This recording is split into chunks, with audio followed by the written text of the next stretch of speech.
Oi, gente. Hoje nós vamos a uma aula remota com o uso do S inicial, qual o som que o S inicial tem, o uso do SS e do C cedilha, tá certo? É uma atividade de acordo com o livro de português, que eu vou colocar a página no grupo para vocês. Então vamos ficar bem atentos. Vocês já sabem bem que o S inicial ele tem um som forte, o som Sa, Sé, Si, Sol, Su. Esse é o som do S inicial, né? Quando eu junto Sa, Sé, Si, Sol e Su. Então, as palavras que iniciam com essa sílaba, o som desse S inicial é forte. E como acontece quando esse S aparece sozinho entre duas vogais numa palavra? Por exemplo, aqui, ó. Eu tenho essa palavra. Observe que o S, ele aparece sozinho no meio de duas vogais. A vogal A e a outra vogal A. Como é que eu vou ler essa palavra? A-za. O que é que acontece? O S aqui, ele não está no início da palavra, ele está no meio da palavra. Então, quando o S está no meio da palavra, entre duas vogais, o som dele fica fraco e ele apresenta um som de Z.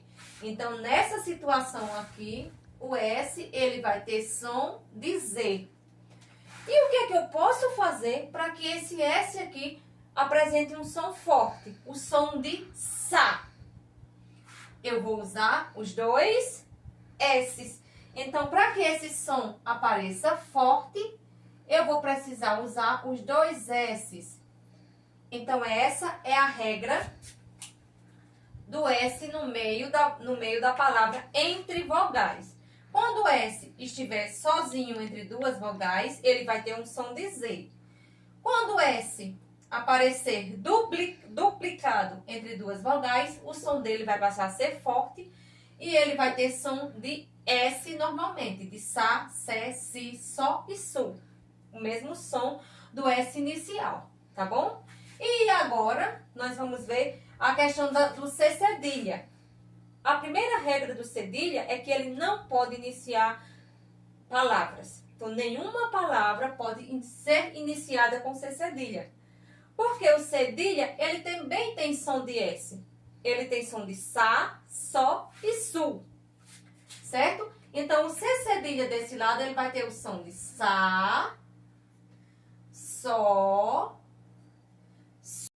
Ele vai ter o som do S inicial. Então, C cedilha a gente lê Sa, Sol, Su. Então, primeira regra do C cedilha é que a gente nunca usa ele no início de palavra. Por quê? Porque se a gente for usar no início de palavra, a gente vai escrever com S e não com C cedilha, tá bom? Então, o C cedilha só é usado em meio de palavra e junto das vogais A, O e U. Por quê? Porque a gente tem Sé e Si normal sem o C cedilha. Já tem o som do Sé e do Si. O C com E e o C com I com o som de S sem necessário C cedilha, tá bom? E aí, ó, nós vamos diferenciar. Primeira regra, o S entre duas vogais sozinho, ele tem som de Z. O S duplicado entre duas vogais, ele ganha o som do S forte, ou seja, do S inicial. O C cedilha não se usa em início de palavra, certo? Porque aí nós vamos usar a letra S. E só se usa o C cedilha próximo da vogal A, O ou U. Perto da vogal E e I, a gente usa o C normal, certo? Sem precisar o uso do cedilha. Então, vamos ficar atento a essa videoaula, que eu vou colocar no grupo qual a página do livro que vocês deverão responder, de acordo com a explicação desse livro, certo? Desse conteúdo aqui, e o conteúdo vai estar lá no livro para vocês conseguirem realizar a atividade.